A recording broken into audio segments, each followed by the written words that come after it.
Welcome. My name's Juliet. It is the middle of the night, and we're going to talk about books together. Books about girlhood are kind of my specialty. They're just some of the books that I've enjoyed the most in my life, have been the most meaningful to me.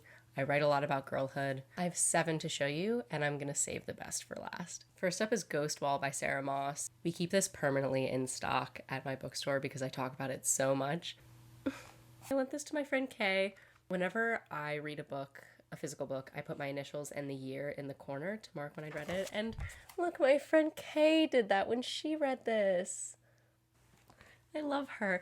Actually, the best book on this list was her recommendation to me. That's Girlhood. By the way, this isn't a Stanley Cup. I got it for completing my summer reading at my local library this year. Not to brag, but I did read 10 hours this summer. Shout out to the Georgia Pines library system. Anyway, Ghost Wall. This book is about a group of people who go into the woods to recreate what life was like in the Iron Age and take it too far. Our main character, Sylvie, is the daughter of a white supremacist who kind of takes them on these trips because he believes in like a pure state of man and is trying to emulate that with his family. What this book is about at its heart is the way that the social order manifests in familial structures, and specifically a young woman's place in that. The first time I read this book, I said that I was so certain that it was going to be taught in feminist literature classes 5 years from now. And when I opened my bookstore, my feminist literature professor came to support me. Shout out to Helen. Thank you again for doing that. When I was in her class, I had some opinions about some of the works on her syllabus. And she came into my bookstore months after this and she said, "Do you have any recommendations for my syllabus?" And I was like, oh my God, of course I do. That was one of my favorite moments ever working in a bookstore. But I gave her this and I gave her Small Things Like These by Claire Keegan, 2 of my favorite feminist works. I'm really curious to know if she ever ended up using them. Also with this book, I wouldn't go so far as to say that this is lesbian representation, but there definitely is something that feels queer about it.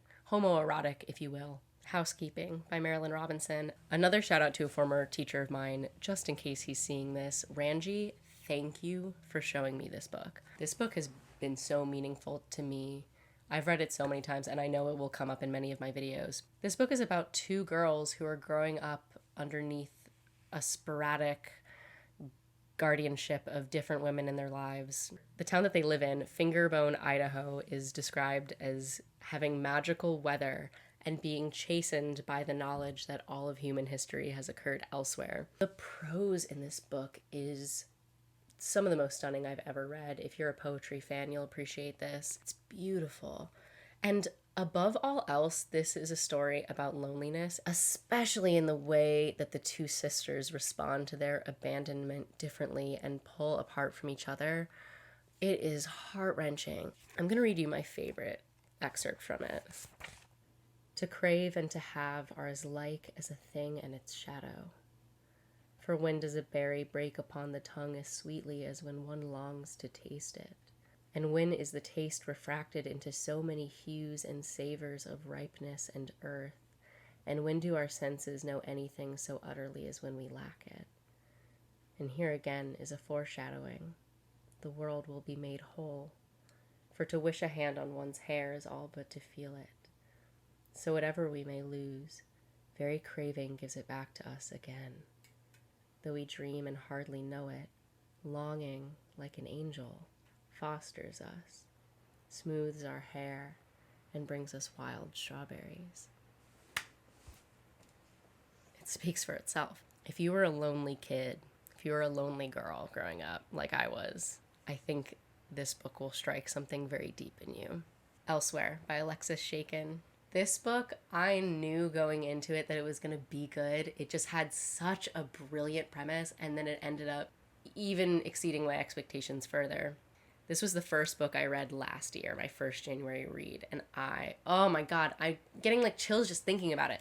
It's magical realism, which I know is not for everybody, but it's for me. About a town removed from the rest of society where mothers spontaneously disappear. It could happen to any mother at any time, and they have rituals around it. When a mother disappears, the rest of the community raids her home, her family's home, gathers all the photos of her and burns them in a pyre in the front lawn. And it opens with scenes of children enacting those rituals, which I think is such a brilliant way to introduce us in a story to a strange society. In some ways, it is also a story about motherhood, but I think it is way more a story about daughterhood. 10 out of 10. I actually can't wait to read this book again. This is also one of my favorite book covers of all time. And every time I think of this book, I think of the first line, "We lived high above the rest of the world." Just a chilling start. I'm just obsessed. It's so good. You knew that we weren't gonna go through this video without mentioning a Shirley Jackson book, right? Obviously, the short story about girlhood is Louisa Please Come Home by Shirley Jackson. If you haven't read that story in school, go right now.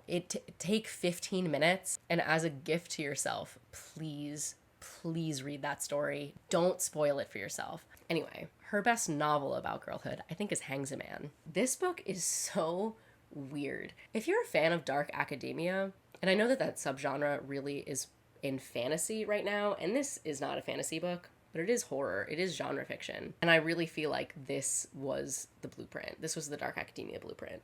This story is about a young girl off to her first year at college in New England, I think, and just about the way that she is thrust into adulthood almost instantaneously, and her reckoning with what that means, and her reckoning with being a girl in this social order. It takes place in the 50s, but it really feels timeless, and it is a descent into madness book. You'll definitely have moments where you're like, what the fuck is going on?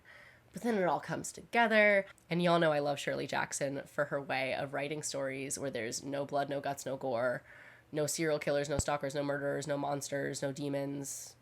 And yet it is scary as fuck.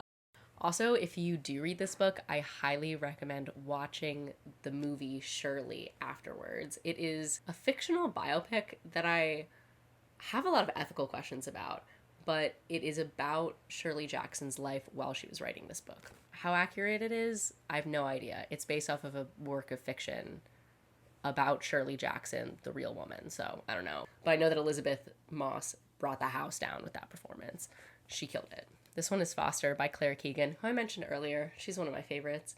Foster is the story of a very young girl who is taken to live with relatives she's never met before for the whole summer, and it's the first time she's ever experienced unconditional love. I know, hearing that description, you might think that this is the kind of book that will make you, like, heave sob, and I don't think it will. It's tender and sweet, so moving, like all of Claire Keegan's work. When I read Claire Keegan, it feels like the world stands still. I actually read this and Small Things Like These back to back. I read Small Things Like These in one sitting in the bathtub, and then the next night read this in one sitting in the bathtub. Obviously, it's very short. I've always said that a great author can do it in less, and she really proves that with this one. There's also a film adaptation of this called The Quiet Girl, I believe, and I really want to watch it. It's in Gaelic. It's in Irish. Claire Keegan's an Irish writer. I don't have my copy of this next one because it's on loan to a friend, but this book is very special to me. I'm going to give you a little quick rundown about why. When I was a teenage girl, I was on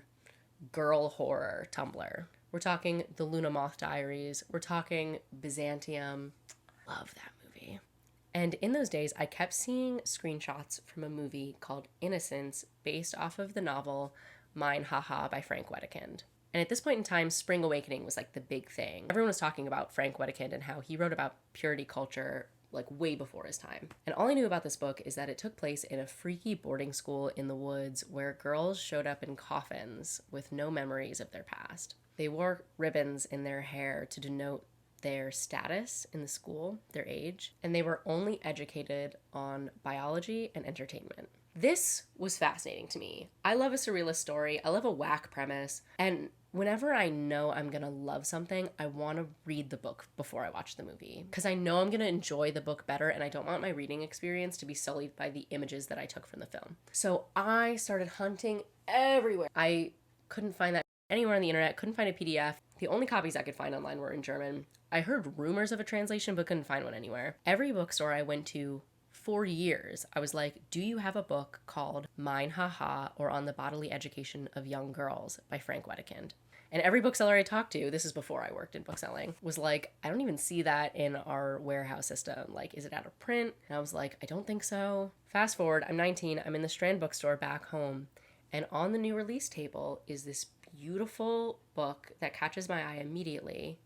And I pick it up. It's Mine Haha, or On the Bodily Education of Young Girls by Frank Wedekind. I open the cover and I start reading the introduction, and it says something like, finally, for the first time, the European cult classic is translated into English. I had been looking for this book for years, and it wasn't even in English yet. And between the time that I heard about this book and the time I was able to actually get my hands on it, I had been shipped away to a freaky all-girls boarding school in the woods. And then when I read it, it was like somebody had described my experience to me. It was like somebody had taken this surrealist, think like A24 art film perspective onto the way that we educate our young girls and like raise our young girls to be sexual entertainment for men. That's the thesis of the book. Which is why I was like low-key shocked that it was written by a man. It is so poignant and it's so right. Like, he gets it. Like, the way that this main character talks about what's going on in her psyche and like how she sees other girls, it's like the shit you couldn't torture out of me, you know what I mean? And